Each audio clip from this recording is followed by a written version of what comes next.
नमस्कार दोस्तों, आप सभी का स्वागत है हमारे YouTube channel BCS basic physics में। आज के इस वीडियो में हम कक्षा 12 का टॉपिक लेकर चलेंगे। देखिए, हमारा आज का टॉपिक है बायो सावर्ट के नियम के अनुप्रयोग। उसमें हम इस वीडियो में पहला अनुप्रयोग देखेंगे कि लंबे सीधे धारावाही चालक तार के कारण से चुंबकीय क्षेत्र की तीव्रता। हम एक धारावाही चालक तार लेंगे और उसकी वजह से मैग्नेटिक फील्ड उत्पन्न होता है, उसका फॉर्मूला सूत्र ज्ञात करेंगे। विद्यार्थियों, हमने पहले ओरस्टेड के नियम में ये पढ़ लिया था। ओरस्टेड के प्रयोगों से हमने ये देखा था कि जब किसी चालक में से विद्युत धारा प्रवाहित होती है तो चुंबकीय क्षेत्र उत्पन्न होता है, धारावाही चालक से मैग्नेटिक फील्ड क्रिएट होता है, ये हमने देख लिया। फिर जो एक अल्पांश धारावाही भाग होता उसके कारण से जो मैग्नेटिक फील्ड उत्पन्न होता उसका फॉर्मूला हमने बायो सावर्ट के नियम से देख लिया था। उन्हीं दोनों चीजों का उपयोग करते हुए हम एक सीधे लंबे धारावाही चालक के कारण से उत्पन्न मैग्नेटिक फील्ड का फॉर्मूला यहां पर फाइंड आउट करेंगे।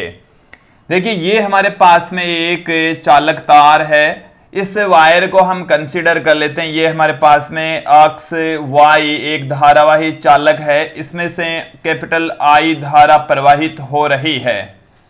जब धारा प्रवाहित होती है तो इसके कारण से मैग्नेटिक फील्ड उत्पन्न होता है। हम ये यहां पर ये भी कंसीडर कर लेते हैं कि बिंदु O से स्मॉल d दूरी पर बिंदु P स्थित है, जिस पर हमारे को चुंबकीय क्षेत्र की तीव्रता ज्ञात करनी है। जब इसमें से धारा प्रवाहित होगी तो इसके चारों ओर चुंबकीय क्षेत्र की तीव्रताएं उत्पन्न होगी और बिंदु P पर हमारे को उस चुंबकीय क्षेत्र की तीव्रता की वैल्यू फाइंड आउट करनी है। हम बायो सावर्ट के नियम से ये जानते हैं कि अल्पांश के कारण से मैग्नेटिक फील्ड उत्पन्न होता है। देखिए, जो बायो सावर्ट का नियम है वो मैं यहां पर आप लोगों को बता रहा हूं। क्या जानते हैं हम कि एक अल्पांश धारावाही चालक के कारण से बायो सावर्ट के नियम से हम क्या जानते हैं, dB इक्वल टू हम जानते हैं μ0 upon 4 pi I d l sine theta upon r square. ये वाला फॉर्मूला हम जानते हैं, ये हम बायो सावर्ट के नियम से जानते हैं।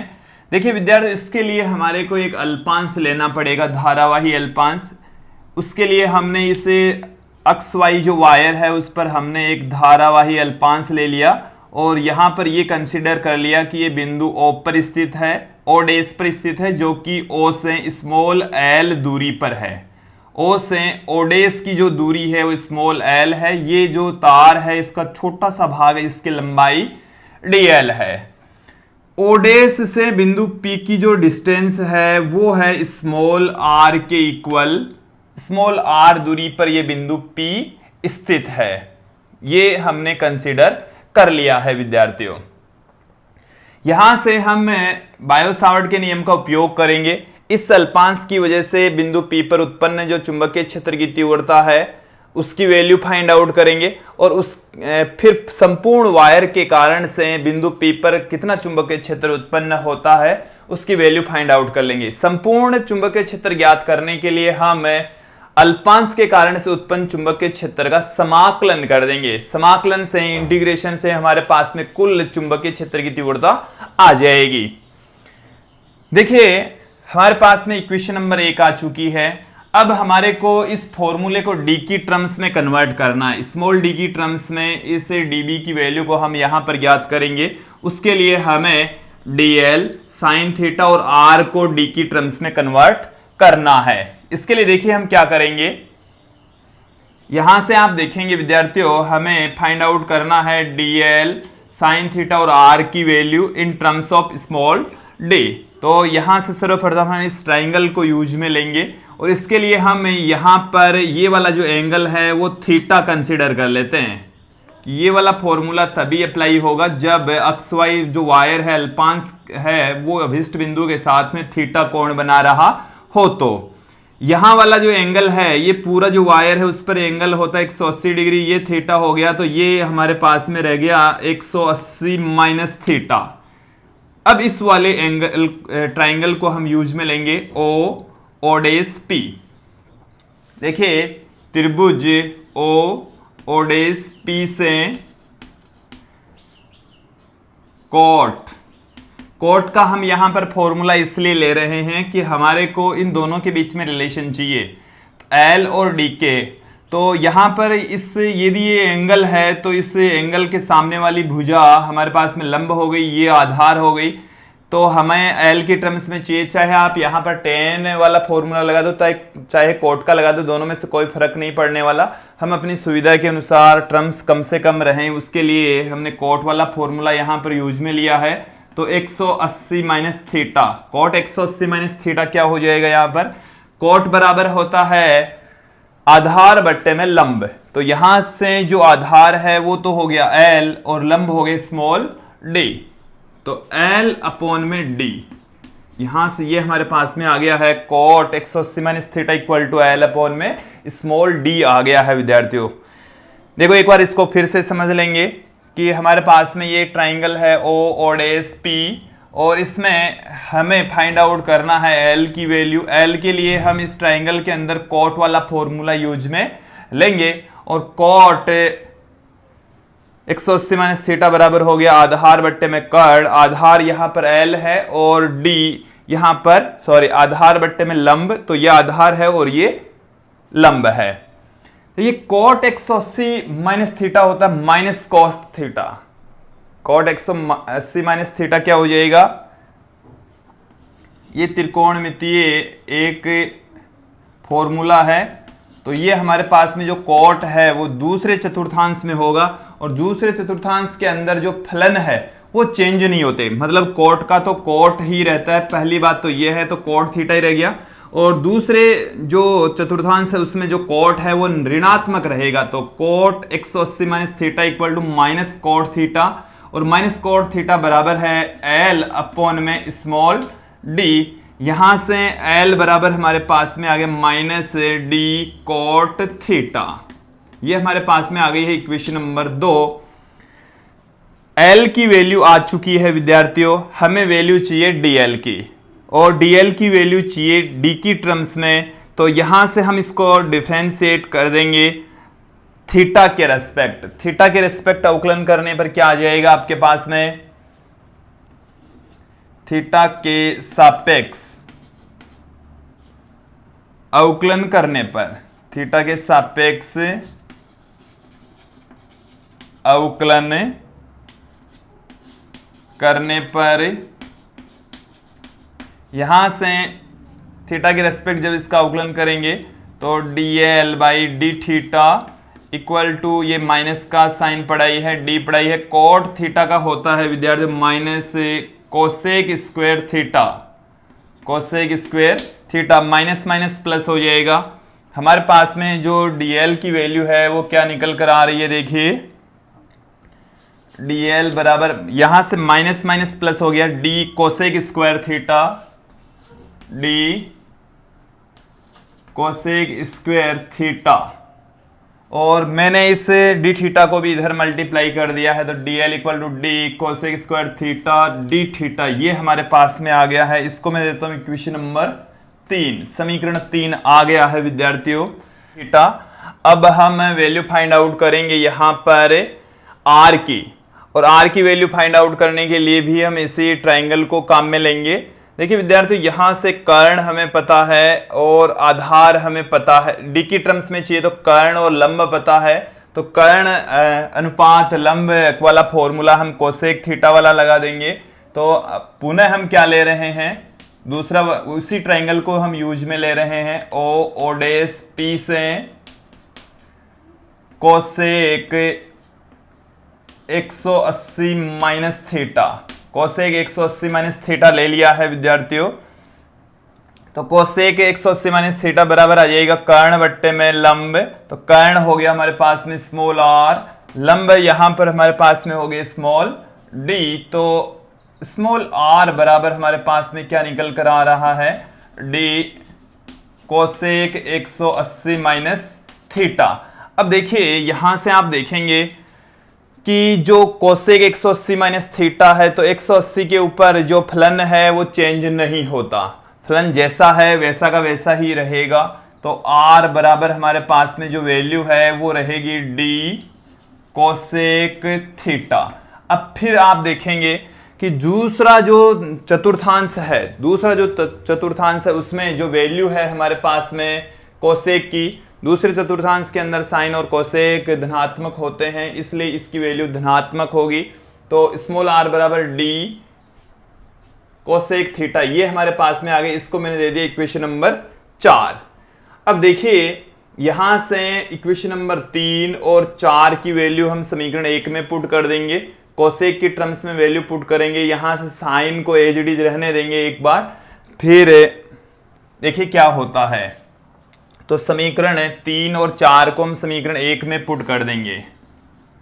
समीकरण 3 व 4 को समीकरण 1 में रखने पर 3 और 4 को समीकरण 1 के अंदर पुट कर देंगे तो हमारे पास में क्या निकल कर आएगा, देखिए dB बराबर हम लेकर चल रहे हैं, हमारे पास में ये है μ0 अपॉन 4 पाई, ये I एज डी पड़ा है, dl की वैल्यू ये रही है विद्यार्थियों, तो d फिर वैल्यू आ जाएगी cosec square theta sine theta as D पढ़ाई है, ये डी थीटा मैंने बाद में पुट कर दिया है। फिर देखिए r की ये हमारे पास में वैल्यू है d कोसेक थीटा, इसका भी स्क्वायर हो जाएगा। dB बराबर आपके पास में क्या निकल कर आएगा, जो राशियां कट पिट रही है उसे काट पीट दीजिए। देखिए I तो एज डी रह ही गया है, एक डी से एक डी कैंसिल हो जाएगा, एक डी नीचे रह जाएगा, कोसेक स्क्वायर थीटा होगा तो एक कोसेक स्क्वायर थीटा से वो भी कैंसिल हो जाएगा। तो ऊपर हमारे पास में एक तो μ0 I और यहां से बचेगा d और यहां पर रह गया साइन थीटा d थीटा।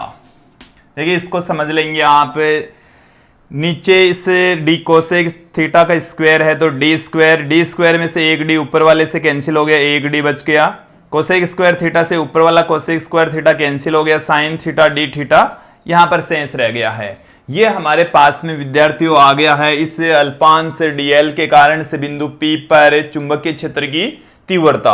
अब हम ज्ञात करेंगे कि जो संपूर्ण चालक है, अक्ष वाई जो हमने चालक लिया है, उस संपूर्ण चालक के कारण से बिंदु P पर कितना चुंबकीय क्षेत्र उत्पन्न होता है। इसके लिए देखिए विद्यार्थियों हमें आवश्यकता पड़ेगी इसका इंटीग्रेशन करने की, और यहां पर जो मैग्नेटिक फील्ड है वो थीटा की वजह से चेंज हो रही है, थीटा जैसे जैसे बदलेगा वैसे वैसे जो मैग्नेटिक फील्ड है वो बदलेगी, इसमें थीटा में परिवर्तन होने से बी में परिवर्तन हो रहा है, ये हमारे पास में फॉर्मूले से स्पष्ट हो रहा है।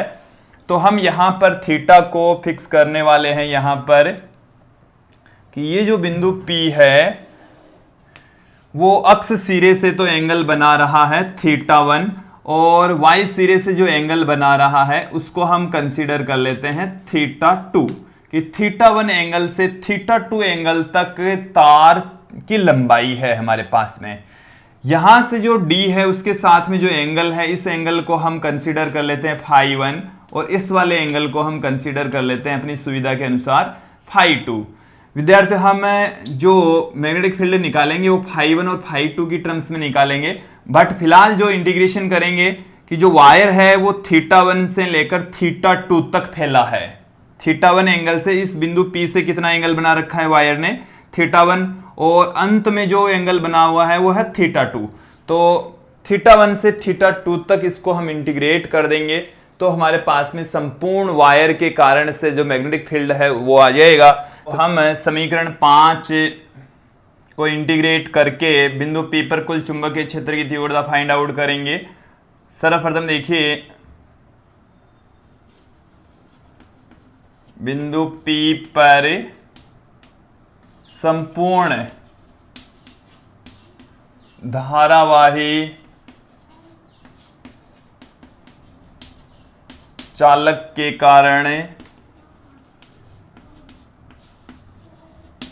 चुंबकीय क्षेत्र की तीव्रता,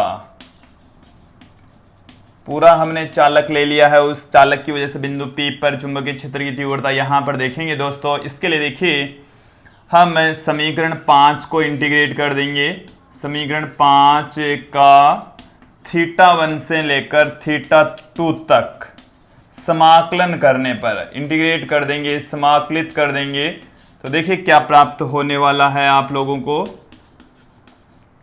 देखिए θ1 से लेकर इसको θ2 तक इंटीग्रेट कर देंगे तो हमारे पास बिंदु P पर कुल चुंबकीय क्षेत्र की तीव्रता आ जाएगी। हमने इंटीग्रेट कर दिया समीकरण 5 को, इधर से भी हमने θ1 से लेकर θ2 तक इंटीग्रेट कर दिया। लोअर लिमिट है θ1, अपर लिमिट है θ2, 4 pi small d sine theta D theta.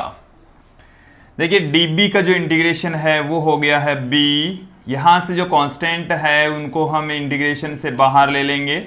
जो थीटा के रेस्पेक्ट इंटीग्रेशन हो रहा है तो ये जो वैल्यू है म्यू 0 I/4 डी, इनकी वैल्यू थीटा पर डिपेंड नहीं करती, इसको हमने इंटीग्रेशन से बाहर ले लिया। इंटीग्रेशन के अंदर रह गया है साइन थीटा डी थीटा। अब हम इस साइन थीटा को यहां पर इंटीग्रेट करने वाले हैं दोस्तों। b इक्वल टू हमारे पास में देखिए म्यू 0 I/4 डी, तो एज डीज रह जाएगा म्यू 0 I/4 डी, तो बाहर पड़ा ही है। साइन थीटा का जो इंटीग्रेशन होता है विद्यार्थी होता है माइनस कॉस थीटा, इस सूत्र को आप ध्यान में रखेंगे। इसका जो इंटीग्रेशन होगा वो होगा माइनस कॉस थीटा। हम लिमिट यहां पर पुट कर देंगे θ1 से लेकर θ2 तक। θ1 से लेकर θ2 तक हमने लिमिट पुट कर दी है। सर्वप्रथम हम अपर लिमिट पुट करेंगे थीटा के स्थान पर θ2, फिर माइनस का साइन लगाकर थीटा के स्थान पर θ1 पुट कर देंगे। ये वाला जो नेगेटिव साइन है वो हम बाहर पुट कर देंगे 4 पाई स्मॉल d, थीटा के स्थान पर θ2 पुट करेंगे सर्वप्रथम माइनस कोस θ1। देखिए दोस्तों इस नेगेटिव साइन को मैं पुनः अंदर मल्टीप्लाई कर देता हूं, तो म्यू 0 I/4 पाई स्मॉल d, जब ये नेगेटिव साइन अंदर मल्टीप्लाई होगा तो cos θ2 नेगेटिव में हो जाएगा, ये नेगेटिव नेगेटिव पॉजिटिव हो जाएगा, तो मैंने cos θ1 को पहले लिख दिया पॉजिटिव वाले को और cos θ2 नेगेटिव वाले को बाद में पुट कर दिया है।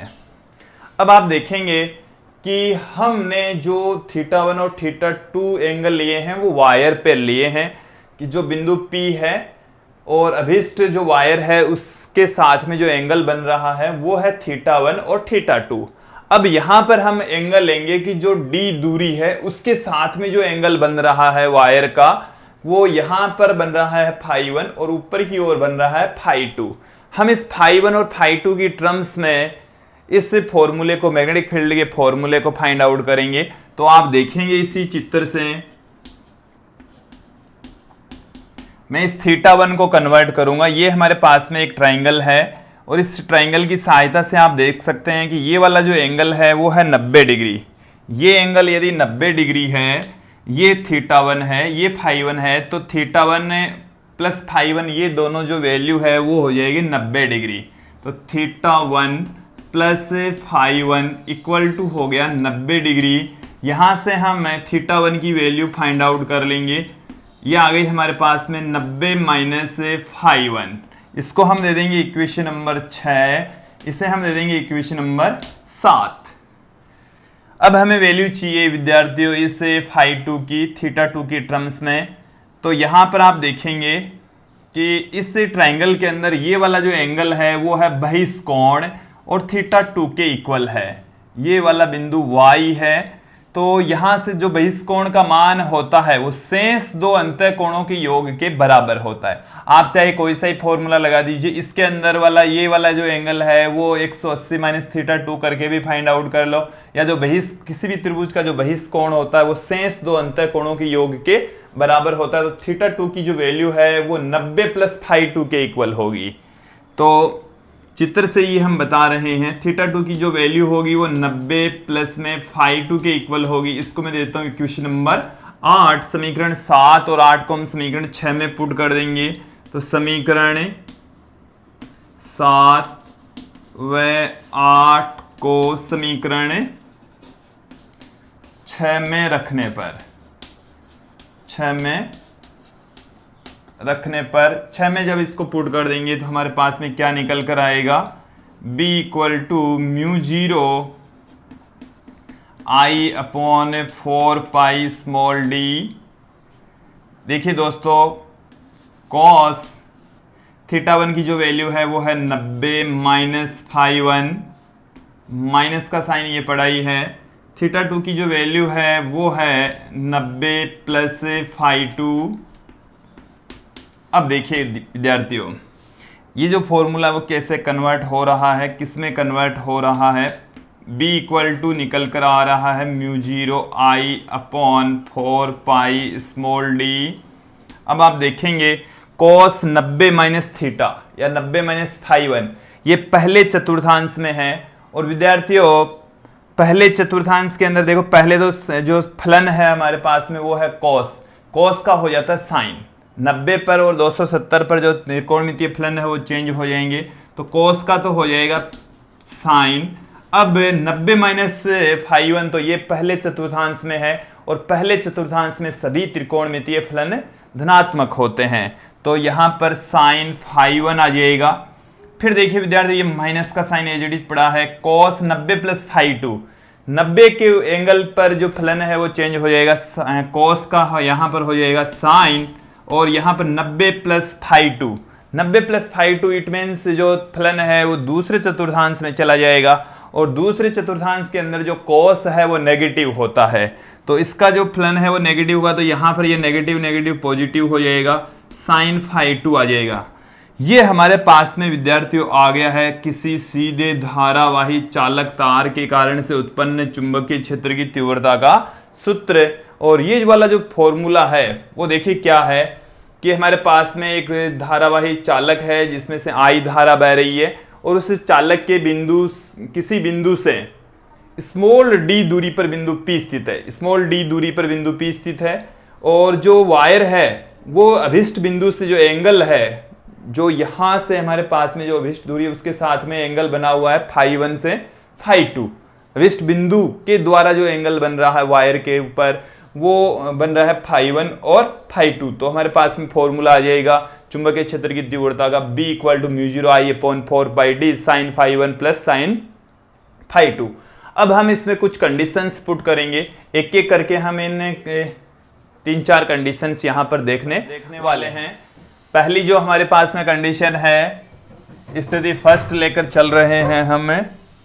पहली जो स्थिति है हमारे पास में वो देखिए, अनंत लंबाई के धारावाही चालक के कारण से चुंबकीय क्षेत्र की तीव्रता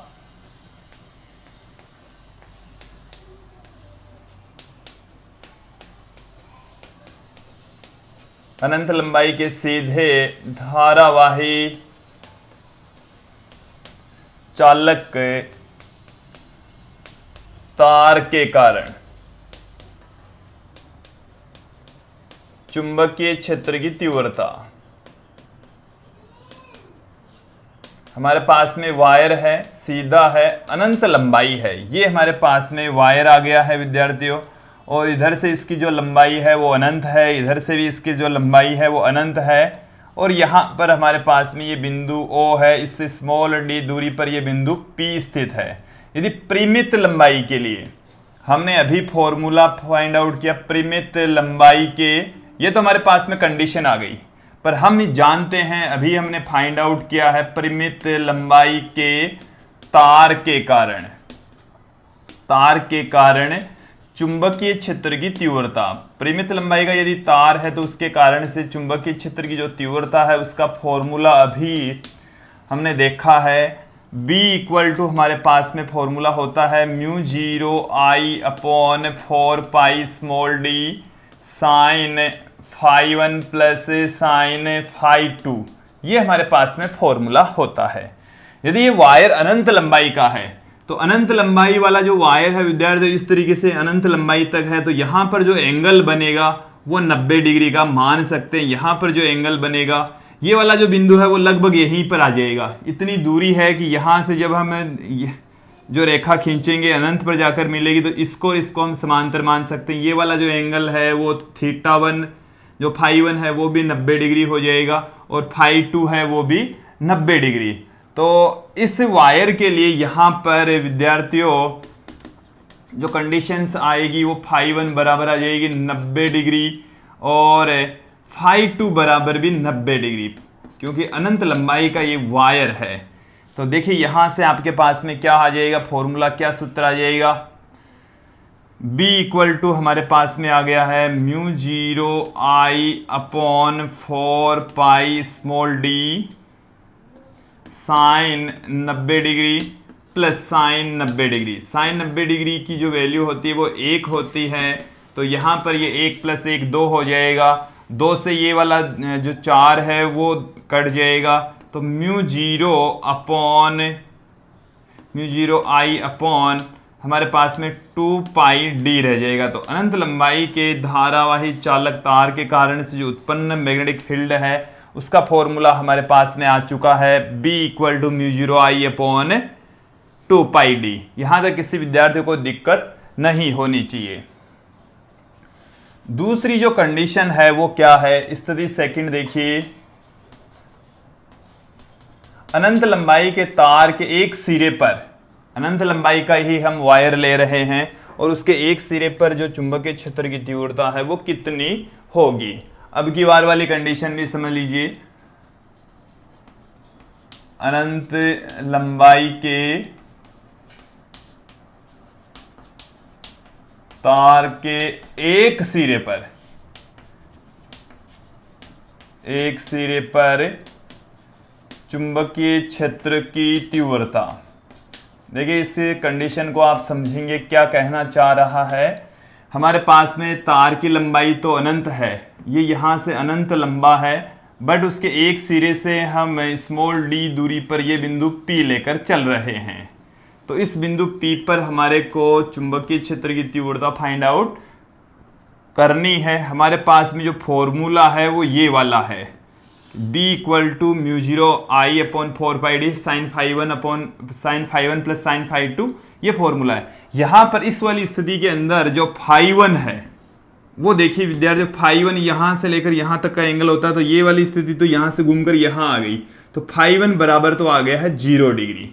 φ1 इक्वल टू आ गया है दोस्तों 0 डिग्री। और φ2 यदि ये अनंत लंबा है तो ये जो एंगल है वो बनते हुए यहां से हो जाएगा 90 डिग्री, और साइन 0 डिग्री की वैल्यू 0, साइन 90 डिग्री की वैल्यू हो जाएगी 1। इस फॉर्मूले में इन दोनों का मान पुट कर देंगे, B इक्वल टू हमारे पास में निकल कर आ रहा है mu 0 I upon 4 pi d sine 0 degree plus sine 90 degree. Sine 0 degree का मान 0, इसका मान हो गया 1, तो B इक्वल टू हमारे पास में फॉर्मूला आ गया है mu 0 I upon 4 pi d, क्योंकि 0 प्लस 1 हो जाएगा। ये हमारे पास में आ गया है मैग्नेटिक फील्ड जब अनंत लंबाई के धारावाही चालक तार के एक सिरे पर हम यदि चुंबकीय क्षेत्र की तीव्रता देखते हैं। अब हम तीसरी इसमें कंडीशन लेकर चलेंगे कि हमारे पास में जो वायर है, तीसरी कंडीशन देखिए, वायर के मध्य बिंदु पर स्थित है, मध्य बिंदु से लंब अर्धक धारावाही चालक के लंब अर्धक धारावाही चालक के लंब अर्धक बिंदु पर चुंबकीय क्षेत्र की तीव्रता, चुंबकीय क्षेत्र की तीव्रता हम देखेंगे। इसका अर्थ समझना, ये हमारे पास में वायर है अक्ष Y, ये हमारे पास में बिंदु है O, और यहां पर ये हमारे पास में है बिंदु P जिस पर हमारे को चुंबकीय क्षेत्र की तीव्रता ज्ञात करनी है। ये विद्यार्थियों इसके ऊपर लंब तो है ही, इसका आधा आधा भाग पर ये बिंदु P स्थित है, तो ये वाला एंगल फाई, ये वाला एंगल भी फाई ही होगा, तो φ1 बराबर फाई और φ2 बराबर भी फाई, क्योंकि जो एंगल होगा वो दोनों एंगल सेम होने हैं, क्योंकि यहां से ये वाली लंबाई सेम है, ये एंगल 90 90 है, तो ये एंगल, ये बाकी के एंगल भी क्या होंगे, सेम ही होने हैं, क्योंकि देखिए विद्यार्थी एक ये ट्रायंगल बनेगा, इसमें दो भुजाएं एक कोण, इसमें दो भुजाएं एक कोण बराबर हैं, तो दोनों सर्वांग सम होंगे। ये जो एंगल φ1 और φ2 है वो भी दोनों इक्वल होंगे। तो यहां से हमारे पास में जो b का फॉर्मूला है, मैं आप यहां पर ये वाला b का फॉर्मूला है, इसमें हम φ1 और φ2 की वैल्यू पुट कर देंगे। μ0I upon 4π d sin φ plus sine phi, दोनों में ही फाई है, तो यहां से sine phi plus sine phi हमारे पास में 2 टाइम्स हो जाएगा। μ0I अपॉन 4π स्मॉल d, ये हमारे पास में आ गया 2 sin फाई, 2 sin फाई, 2 से 2 कैंसिल हो जाएगा। हमारे पास में जो फॉर्मूला आएगा वो बचेगा b equal to μ0I upon 2π small d, और ये यहां पर रह गया ये साइन फाई। साइन फाई की भी वैल्यू यहां पर विद्यार्थियों आप पुट कर सकते हैं, फाई जो वैल्यू है वो फाइंड आउट कर सकते हैं। यदि वायर की लंबाई हमें पता हो तो इसको हम दूसरे रूप में कन्वर्ट कर सकते हैं। दोस्तों अब हम अगली कंडीशन देखेंगे। चौथी कंडीशन हमारे पास में है L लंबाई का हमने धारावाही चालक ले रहे हैं और उसके एक सिरे पर चुंबकीय क्षेत्र की तीव्रता ज्ञात करेंगे। L लंबाई के धारावाही चालक के एक सिरे पर चुंबकीय क्षेत्र की तीव्रता, एक सिरे पर कितना मैग्नेटिक फील्ड उत्पन्न होगा, इसको हम यहां पर लेकर चलेंगे। ये हमारे पास में L लंबाई का धारावाही चालक तार है, इसमें से I धारा बह रही है और इसके एक सिरे पर हमने स्मॉल d दूरी पर बिंदु P ले रखा है, उस पर हमारे को मैग्नेटिक फील्ड फाइंड आउट करना है।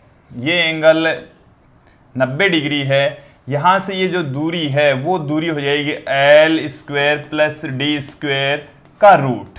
आप देख लेंगे कि इस ट्रायंगल का ये कर्ण है तो आधार स्क्वायर प्लस लंब स्क्वायर का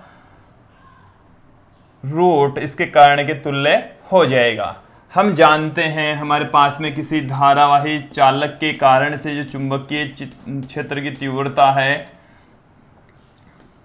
एक परिमित लंबाई के धारावाही चालक तार के कारण चुंबकीय क्षेत्र की तीव्रता, तार के कारण जो चुंबकीय क्षेत्र की तीव्रता है वो हमारे पास में है B equal to μ0I upon 4π small d sine φ1 plus sine φ2। और यहां पर विद्यार्थी यहां पर क्या है वो चीज आप लोगों को समझनी है, φ1 बराबर कितना है। ये जो एंगल होता है इस तरीके से होता है, यहां पर एंगल बनता है φ1, इधर से इस तरीके से घूमते हुए इसको एकदम मैं परपेंडिकुलर कर दिया तो φ1 की वैल्यू तो यहां पर आ गई है 0 शून्य। ये वाला जो एंगल है वो है φ2, इसको हम φ कंसीडर कर लेते हैं। जो φ2 है उसको हमने कंसीडर कर लिया φ, तो यहां से हमारे पास में क्या आ जाएगा B equal to μ0I upon 4π small d sine 0 plus sine phi. Sine 0 की जो वैल्यू होती है वो होती है 0, तो B इक्वल टू हमारे पास में आ गया μ0I upon 4π small d sine phi. अब हम यहां से इस ट्राइंगल की सहायता से हम साइन फाई की वैल्यू फाइंड आउट करेंगे। देखिए साइन फाई बराबर क्या आ जाएगा, लंब बट्टे में कर्ण, तो लंब हो गया L, कर्ण हो गया अंडर में L square plus d square, तो हमारे पास में आएगा B बराबर μ0I अपॉन 4π स्मॉल d, और साइन फाई की जो वैल्यू है वो है L अपॉन में अंडर में L square plus d square. ये हमारे पास में मैग्नेटिक फील्ड का फॉर्मूला आ चुका है किसी परिमित लंबाई के सीधे धारावाही चालक तार के एक सिरे पर चुंबकीय क्षेत्र की तीव्रता के लिए। अब हम अंतिम जो कंडीशंस है हमारे पास में उसके बारे में ज्ञात करते हैं। धारावाही चालक की अक्ष पर, धारावाही चालक की अक्ष पर चुंबकीय क्षेत्र की तीव्रता, चुंबकीय क्षेत्र की तीव्रता। देखिए इस कंडीशन को भी समझेंगे। ये हमारे पास में वायर है और इस वायर की अक्ष पर इस यहां पर बिंदु P स्थित है। तो विद्यार्थी यहां पर φ1 और φ2 जो एंगल होंगे दोनों ही एंगल 0 हो जाएंगे या 0 180 हो जाएगा। जो मान है चुंबकीय क्षेत्र की तीव्रता का वो शून्य आएगा। तो धारावाही चालक तार की जो अक्ष है उस पर जो मैग्नेटिक फील्ड होता है दोस्तों शून्य होगा। आप लोगों को ये वीडियो समझ में आया होगा। काफी लंबा जो वीडियो हो गया है। हमने पहले मैग्नेटिक फील्ड फाइंड आउट की, ये वाला फॉर्मूला फाइंड आउट किया, फिर उसमें हमने 5 कंडीशंस देखी है।